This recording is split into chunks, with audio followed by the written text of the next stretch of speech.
Welcome to Stethoscope and Saddlebags.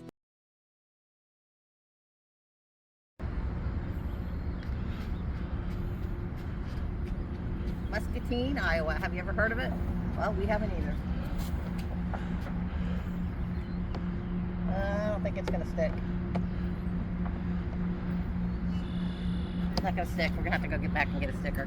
Anyway, we're at Muscatine, Iowa. This was not on our stop. Here's our papers. Guess what?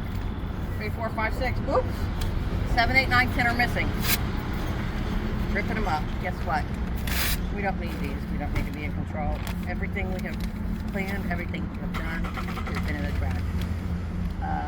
We have camped. Look at our hotel last night. Turn around and show them the hotel. Beautiful.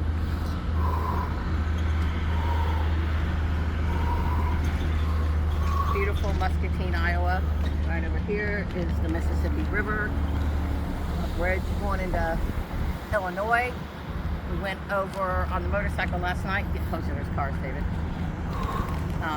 We stopped in Illinois at some kind of dam on the Mississippi River. It was really cool. David got some good video.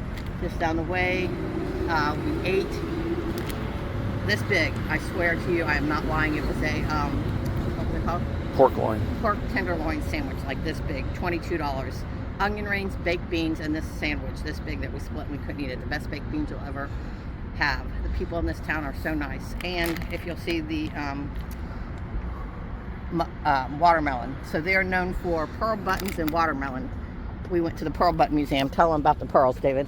So the pearls are made from the shells of freshwater oysters. They took the oysters out, used them for food, and then they cut out these little pearl buttons, and they became the world's largest manufacturer of natural buttons until the last plastic came along and killed the industry. So as you see, I lost some of my papers and I ripped up some of my papers. I don't know what I was doing with these stupid papers. I am not a planner. I am a fly by the seat, what is it? Fly by the seat of your pants kind of girl. What was this? Am I becoming my sister? No. And this only leads to disappointment. Just like I couldn't get into the arches and I was disappointed. Who cares? I'm not going to litter. I promise I'm going to pick that up. We're just going to let God be in control and take the rest of the trip as it goes. We haven't camped. I don't even like camping. I don't know what I was thinking. We may camp, we may not camp. We've been blessed with these beautiful hotels, free of charge, complimentary. We had the most beautiful breakfast this morning. It wasn't one of those cattle call breakfasts at most of the hotels. It was a sit-down, beautiful breakfast because we are Bonvoy members. It was free of charge. It was beautiful. We had Allison as our waitress. She took good care of us. She gave us tips and tricks of what to do in town. We did a few things, but we're going to hit the road wherever we may end up tonight. We're going to end up tonight. We still will take Tracy's recommendation and end up at Minnetonka, Minnesota. Thursday night we have a reservation at 6 o'clock for Lord Fletcher's because she said we have to eat the walleye. We still will do that, but guess what? If we don't, we're not going to cry about it. We're not going to be disappointed. God is in control. We're getting on the road. We're having a good time. We've only fought a few times. We still love each other. We haven't killed each other. And the magnet's not going to stick. I'm going to go back, walk one block that way and get a different one. That's all it is. All right. Oh, and this town is known for the best slice of watermelon. I don't know if I said that. There's a big watermelon slice down there. Can you see it, David? Let's zoom in so they can see that. All right, we'll see you later.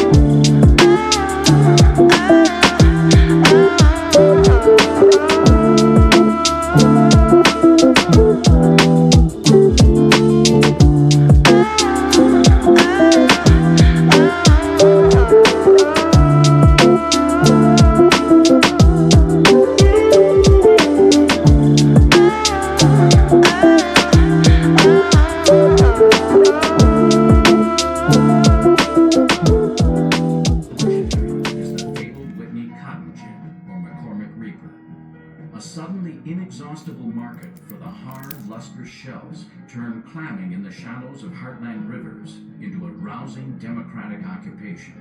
Like homesteading or panning for gold, ordinary families without special training or investment could turn hard work into a healthy outdoor livelihood.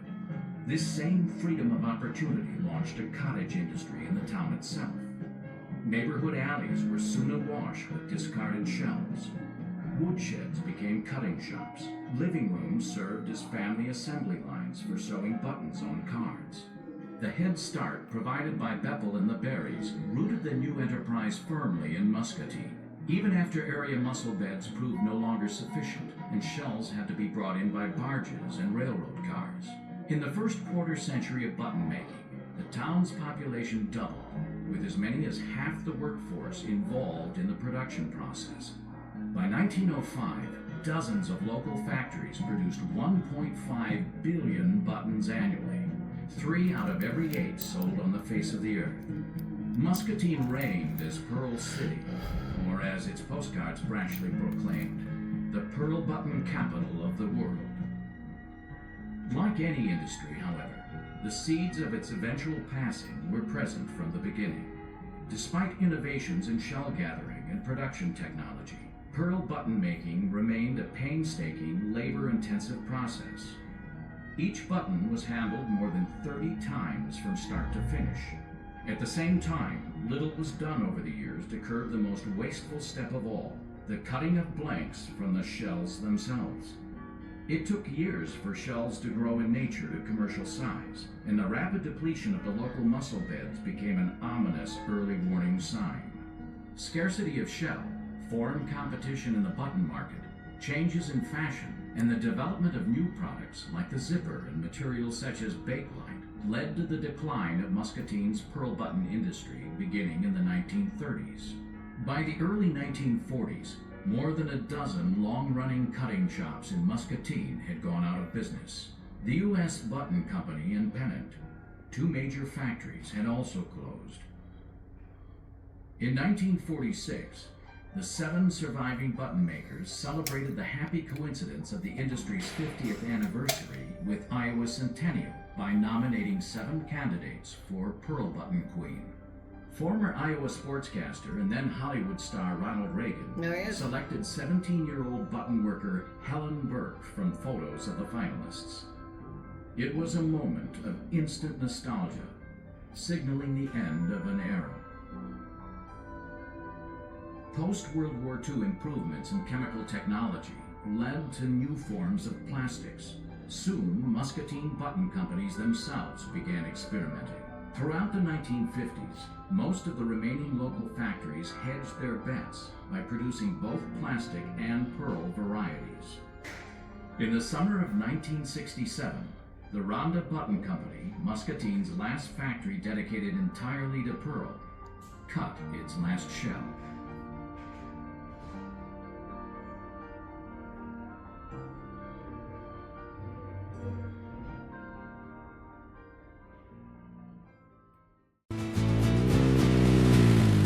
Ready to hit the road? Born ready.